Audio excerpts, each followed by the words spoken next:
आदरणीय प्रकाश आंबेडकरांनी जर ठरवलं तर त्यांच्या घरावरचा राजगृहावरचा लाल दिवा हा कधीच कमी होणार नाही किंवा कधीच निघून जाणार नाही। कारण या देशामध्ये कुठलाही जनाधार नसणारे नेते काय झालेले आहेत, केंद्रामध्ये मंत्री आहेत, एक दोन खासदार असणारे केंद्रामध्ये कॅबिनेट मंत्री आहेत। रामदास आठवले सारखे नेते हे सातत्याने मंत्री म्हणून तिथं केंद्रामध्ये काम करत आहेत। फाईट फॉर राईट्स या न्यूज चॅनलमध्ये मी मुख्य संपादक दयानंद सरवदे आपले स्वागत करत आहे। विषय असा आहे की आपल्या देशामध्ये लोकसभेच्या निवडणुका पार पडलेल्या आहेत आणि या लोकसभेच्या निवडणुकामध्ये सर्वात जास्त चर्चा आपल्या देशामध्ये झाली असेल तर ती वंचित आघाडी या पक्षाची झालेली आहे। कारण वंचित आघाडी या पक्षाचे प्रमुख माननीय बाळासाहेब तथा प्रकाश आंबेडकर यांनी काँग्रेस, राष्ट्रवादी आणि शिवसेना म्हणजेच महाविकास आघाडी या आघाडीशी त्यांनी युती करायला पाहिजे होती आणि युती न केल्यामुळे दारुण पराभव झाला। अशा पद्धतीचं माहोल किंवा अशा पद्धतीची उलटसुलट चर्चा महाराष्ट्रामध्ये आणि देशामध्ये सुरू आहे।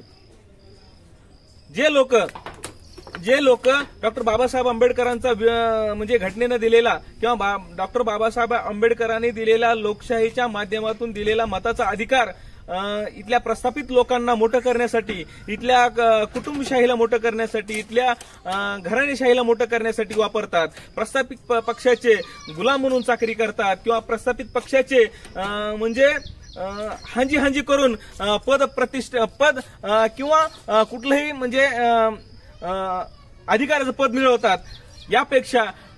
यापेक्षा माननीय बाळासाहेब आंबेडकर यांचं जे राजकारण आहे हे निश्चितच काय आहे, महामानव डॉक्टर बाबासाहेब आंबेडकर यांच्या विचारानुसार आहे। कारण इथल्या बहुजनांना, इथल्या जो सत्तेपासून वर्षानुवर्ष अलिप्त आहे अशा बहुजनांची मोळी एकत्र बांधून त्यांना सत्तास्थानी किंवा केंद्रस्थानी बसवायचं या उद्देशाने जंग पछाडणारे व्यक्तिमत्व म्हणून बाळासाहेब तथा प्रकाश आंबेडकर यांना ओळखला जाते। परंतु बाळासाहेब आंबेडकर यांनी इथल्या महाविकास आघाडीसोबत जर युती केली असती तर निश्चित निवडून आले असते आणि भरपूर खासदार निवडून आले असते। अशा पद्धतीचा सूर किंवा अशा पद्धतीची चर्चा किंवा अशा पद्धतीचं महाज्ञान जे बाबासाहेबांच्या विरोधी म्हणजे बाबासाहेबांनी शासनकर्ती जमात व्हा म्हणले, परंतु शासनकर्ती जमात न होता इथल्या प्रस्थापित पक्षांना, इथल्या घराणेशाहींना, इथल्या कुटुंबशाहींना, इथल्या प्रस्थापित जे सत्ता चालवतात त्या लोकांना मोठं करण्यात घालवणारे लोक सुद्धा काय करत आहेत, चर्चा करत आहेत। परंतु बाळासाहेब तथा प्रकाश आंबेडकर प्रमुख वंचित आघाडी यांनी नुकतीच NDTV मराठी या न्यूज चॅनलला राहुल कुलकर्णी यांच्याशी बोलताना या महाराष्ट्रामध्ये गाजलेले किंवा सर्वात महत्वाचे प्रश्नाचे उत्तर बाळासाहेब आंबेडकरांनी दिले आहेत। पहिला प्रश्न असा आहे की तुम्ही युती का तोडली किंवा तुम्ही इतके बेस्ट निगोशिएटर असताना तुम्ही ह्या बोलणीमध्ये कसे बोलणी का डिझास्टर झाली किंवा कोलॅप्स झाली आणि तुम्ही या युतीतून बाहेर पडलात, अशा पद्धतीचा प्रश्न विचारला गेला। त्यामध्ये बाळासाहेब आंबेडकरांनी स्पष्ट सांगितलं की हे जे माजुरी लोक आहेत किंवा माजुरी पक्ष आहेत म्हणजेच माजुरी पक्ष त्यांनी जाणीवपूर्वक शब्द वापरला की इथल्या सत्तेचा माज असणारे, इथल्या घराणेशाहीचा माज असणारे, इथल्या म्हणजे पैशाचा माज असणारे, वर्षानुवर्ष सत्तेत राहण्याचा माज असणारे पक्ष म्हणजे त्यांनी स्पष्ट सांगितलं की उद्धव ठाकरेचा माज, शरद पवारांचा माज, काँग्रेसचा माज असे माज असणाऱ्या लोकांनी बाळासाहेब आंबेडकर तथा प्रकाश आंबेडकर यांना अलिप्त ठेवण्याचं षडयंत्र केलं। म्हणजे त्यांनी स्पष्ट सांगितलं नाही तुम्ही जा म्हणून, तुम्ही जर युतीतून बाहेर पडा असं जर सांगितलं असतं तर कदाचित इथला दलित वर्ग नाराज झाला असता, इथले बौद्ध मतदार नाराज झाले असते। म्हणून त्यांनी का अशी व्यवस्था केली की प्रकाश आंबेडकर म्हणजे बाळासाहेब आंबेडकर हे स्वतःहून काय करतील, बाहेर पडतील आणि त्यांनी स्वतःहून म्हणजे ही युतीची बोलणी फिसकटली। आणि यामध्ये त्यांनी स्पष्ट सांगितलं की लोकांमध्ये चर्चा आहे की वंचित आघाडीने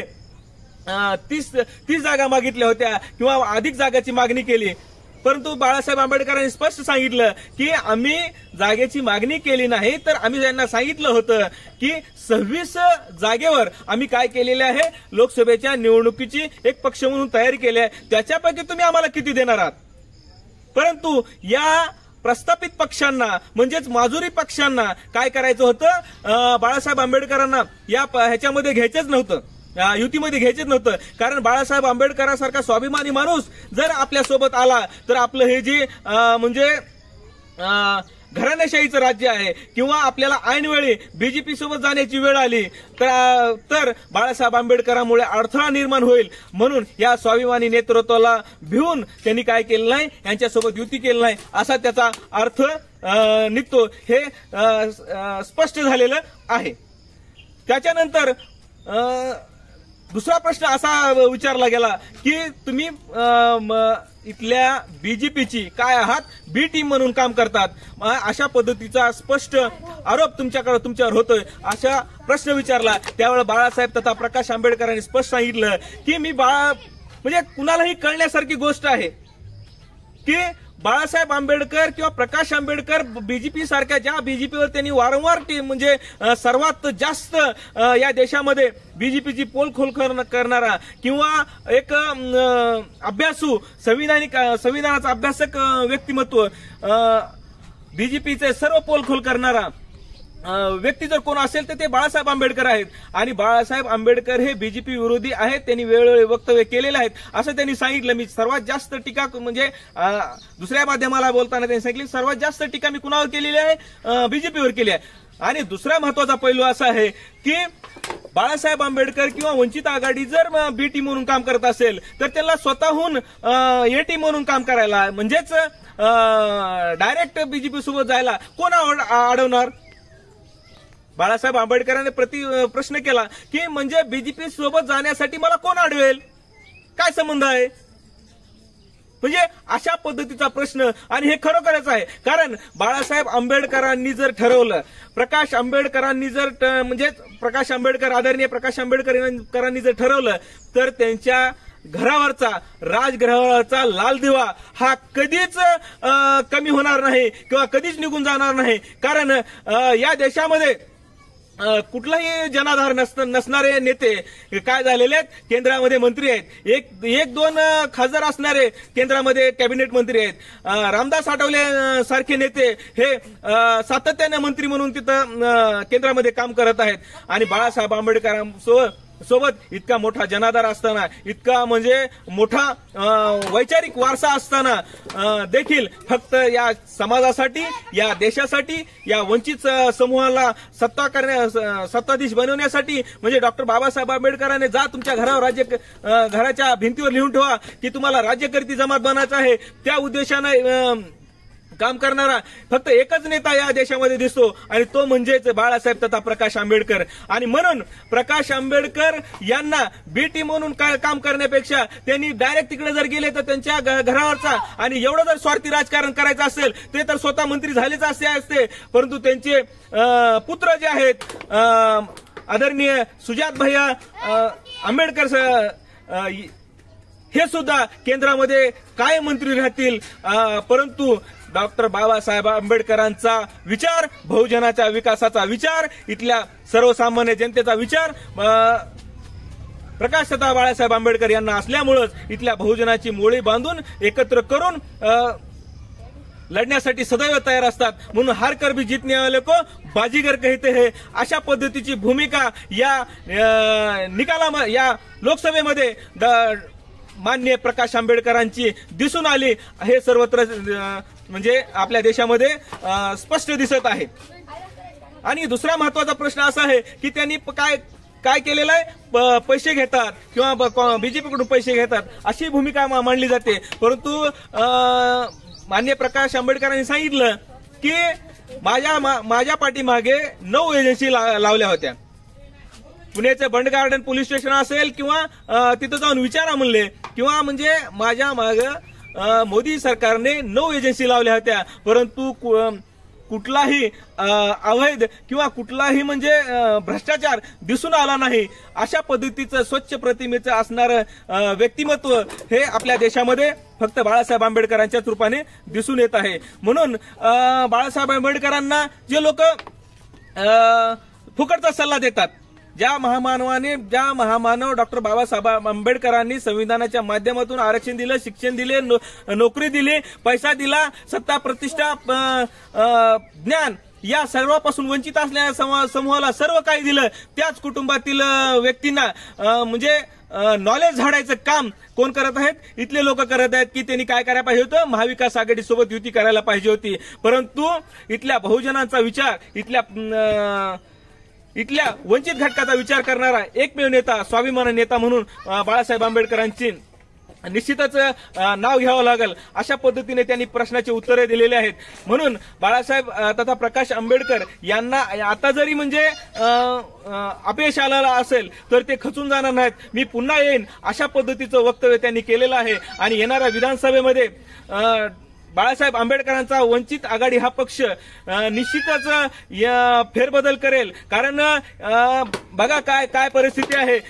लोकसभेच्या निवडणुका झाल्यानंतर अतिउत्साही होऊन महाविकास आघाडी असेल ही काय करत आहे, विधानसभेची तयारी करत आहे. आणि इथले कुठले प्रश्न आहेत, जनतेने तुम्हाला का निवडून दिलं, कशासाठी निवडून दिलं, मराठा आरक्षणाचा प्रश्न असेल, शेतकऱ्याचा प्रश्न असेल किंवा कुठल्याही प्रश्नावर काय बोलत नाहीत. उलट शरद पवार काय म्हणत आहेत, आता हे झालं, आता आम्हाला काय करायचंय, राज्य ताब्यात घ्यायचं आहे, तोपर्यंत तुम्ही काय कामाला लागा, अशा पद्धतीचे काही संदेश ते देत आहेत. आणि म्हणून बाळासाहेब आंबेडकरांसारखा स्वाभिमानी नेता जर ह्याच्यामध्ये हरला असेल तर त्याला हारणं म्हणत नाही, तर हार कर भी जीतने वाले को बाजीगर कहते हैं. कारण 10 म्हणजे भरपूर जागेवर तो परिणाम झाला. पण बाळासाहेब आंबेडकरांनी सांगितलं की जर युती असती किंवा मी जर त्यांच्यासोबत असतो तर 40 जागा निवडून आल्या असत्या आणि येणाऱ्या विधानसभेत सुद्धा एक मोठं परिवर्तन दिसलं असतं. आणि सर्वात महत्वाचं म्हणजे त्यांनी असं देखील स्पष्ट केलं